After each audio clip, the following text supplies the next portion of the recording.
اثر به مجارم الاستودیو میبندریا برز نواف رشید سروکن و نراتیا هرما کردستانیا انا کسی کریا ممسن نواف بخیراتی بریا حمود تشتکی يعني روج بروج دماك ومظلوم عبدي هر لدوانا كي ددي هر هفديتنا كي انجام دي يعني تكزير سرد وسي تشتان ددي وشخورا حلالت كي جورا حرامت كي ازيجيا تركاد اسبيبكم بري رجيمي بجي او امادنا بهفديتنا كي بهر هفديتنا كي رب تركار يعني بشرط ومرج بس ترك بوارازي بن بوارارونن او بتركارونن يعني تفرد مظلوم عبدي چجور سیاستك يعني قلت چه تشتي بن ميزي اشكرت كي البشارة قشتي وجبوي انا كسب تايبتي شخوا همو بهفدوفا قريدايا دبيجم موضوع ترك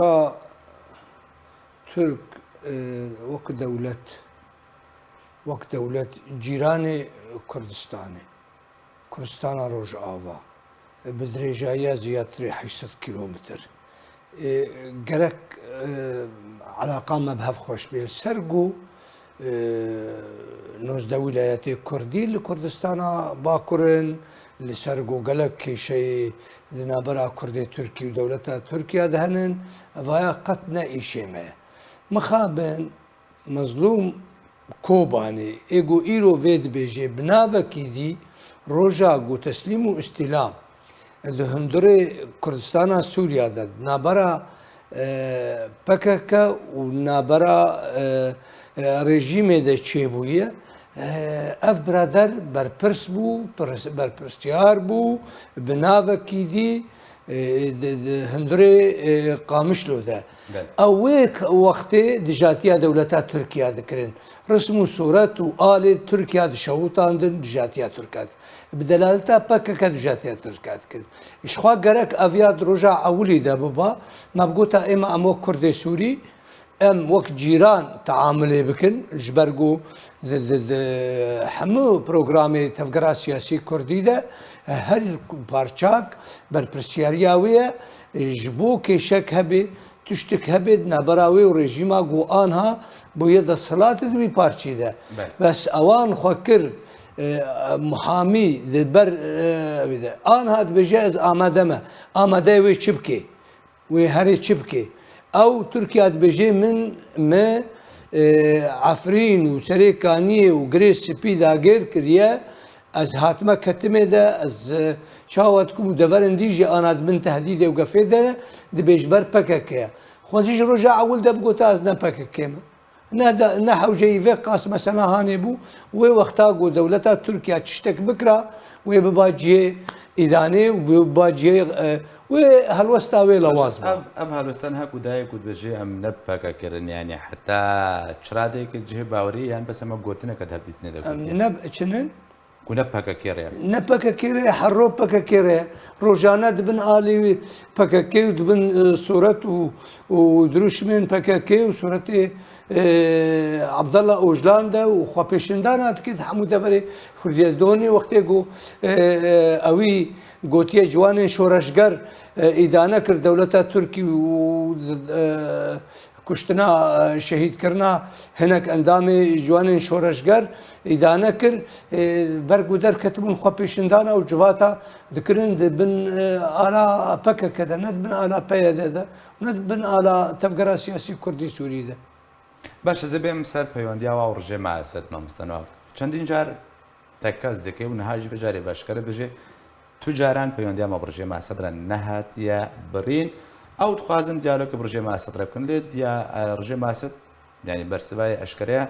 دمي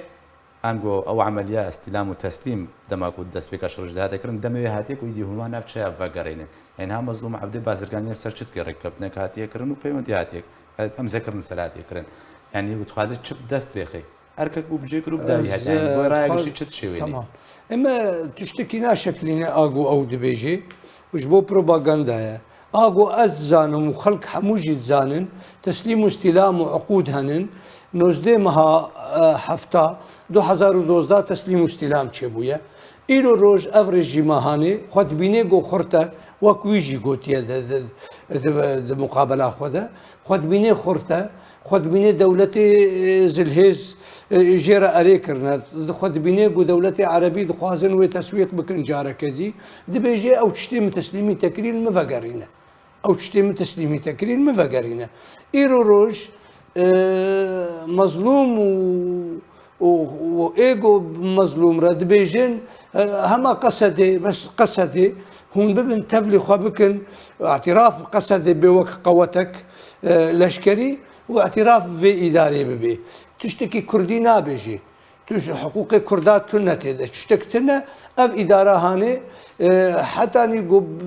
şêweyekî şêweya baştir bê ji wê îdara rejîmê demaberê de a got dikir bi nav dikir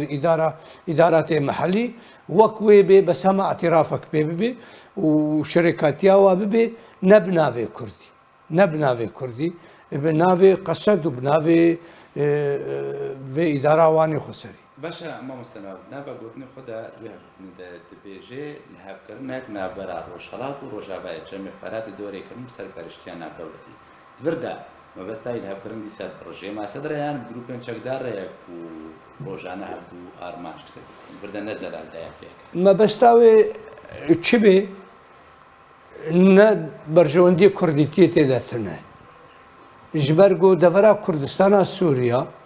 devera Kurdistana Sûriya got dibe tevlî rojhilat û Bakurî Ferêd dîsa dibe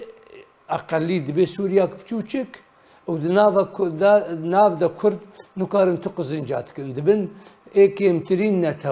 netew carek dî tu berjewendiyê Kurdîtiyê têde tune û til hevhatina bi vî rengê hanê هەڤهاتن وەختەی گوت تەف دبن ئیدارا وێ دێ هەڤهاتن ئەمریکی حتا کیژە ڕادەیە ئیرۆ ڕۆژ مەوضوعی داعشە داعش حتا ئان هات بێژێ ئێمە وی مقابلا خۆ دەگوتیە گوتیە ترامپ هات ڕێکەفتنامە گرێدا تەمامبوون و شەڕێ داعشرە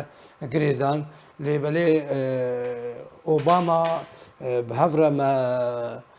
کۆبانێ ڕێزگار کرد کۆبانێ اتفاقیاتن دولî سەرپەرشتی و حازریە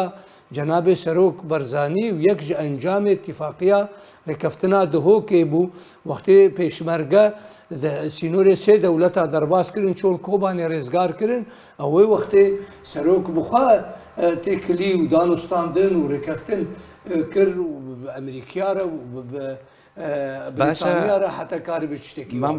ئەوا vê dawiyê awayî ago birastî jî rêkeftina buwareş bo xatirê meselê Daeş. باشە ئەمە بێن سەر بەحسا پەیوەندیا خۆ هەرێما کوردستانیت ینی ئەو ێریشە جوانە شۆڕەشگەر سەر دەرگەی سێماکە هەر نەدوورنی نزیک بەحس نەبوو نە ئیدانەکردنە تو ئەوەیەکی ینی گوتن نەبێژن ئەم توخوازن پەیوەندینە باشە بن و توکێشەنە بەرامەدەنینن لێدەماک و 5 کەس جوانە شۆڕەشگەر دانجام عێریشەکە تورکیا دەتێنە ئەرمانجکردن لە کوبانێ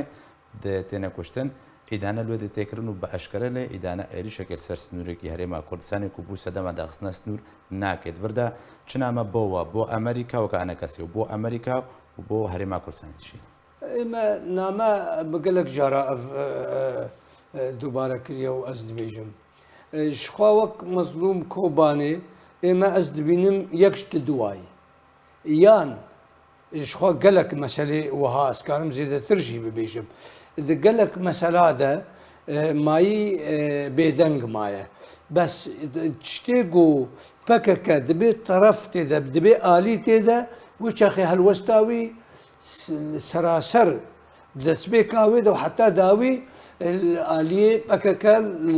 li gor berjewendiyê PKK didê wek şerê nabera hinek çend گرێلا و پێشمەرگا دەچێبوو وەک